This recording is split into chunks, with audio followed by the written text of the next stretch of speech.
અને તમે જે આ ભદ્ર ટીકડી કરો છો ને બોલવામાં કે અમારા પગ પકડી લેજો નામ કરજો, એટલે અમે હજી એટલા બધા કમજોર નથી કે અમારા જયરાજસિંહભાઈને તમારા પગ પકડવા પડે, એટલે માન મર્યાદામાં વિડીયો બનાવો. તો ભાઈઓ નમસ્કાર મિત્રો, ફરીવાર એક નવા વિડીયોમાં તમારું સ્વાગત છે. મિત્રો વાત કરીએ તો ગઈકાલે એક સોશિયલ મીડિયામાં વિડીયો વાયરલ થયો હતો નયનભાઈ સરવિયા નામના વ્યક્તિનો, જેને મિત્રો ખોલિયામ મિત્રો ન બોલવાનું બોલાઈ ગયું હતું. ત્યારબાદ હાલના ટાઈમમાં મિત્રો એક ક્ષત્રિય બેનનો સોશિયલ મીડિયામાં વિડીયો ખૂબ જ વાયરલ થઈ રહ્યો છે.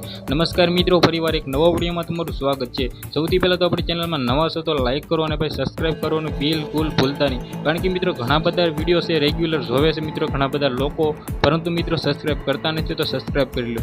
જે રીતે મિત્રો વાત કરી તો તમને બધા લોકોને ખબર છે કે મિત્રો દલિત યુવકને માર મારવા બાબત હાલના ટાઈમમાં ગુજરાતમાં મિત્રો ક્ષત્રિય સમાજના લોકો ઘૂસે એ દલિત સમાજના લોકો ઘૂસે છે, કારણ કે મિત્રો જે રીતે ભાઈ હાલના ટાઈમમાં ગણેશભાઈ ગોંડલની જેલમાં નાખી દીધા છે, પરંતુ મિત્રો અત્યારે ભાઈ ક્ષત્રિય સમાજના લોકોના ઘણા બધા વિડીયો વાયરલ થઈ રહ્યા છે.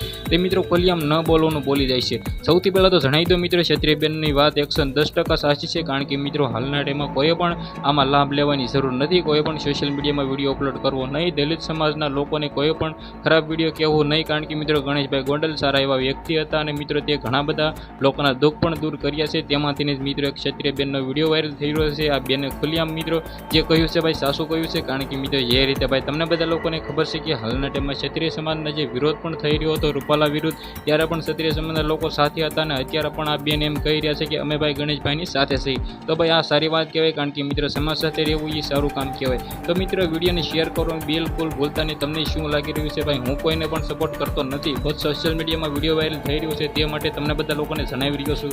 તો મિત્રો તમને બધા લોકોને જેને વિશે શું કહેવું છે કમેન્ટ કરવાનું ભૂલતા નહીં. આજના વિડીયોમાં આટલી જ માહિતી. આપણે એક નવા ઇન્ટરેસ્ટિંગ વિડીયો સાથે મળી ગયા સુધી બધા લોકોને જય હિન્દ, જય ભારત.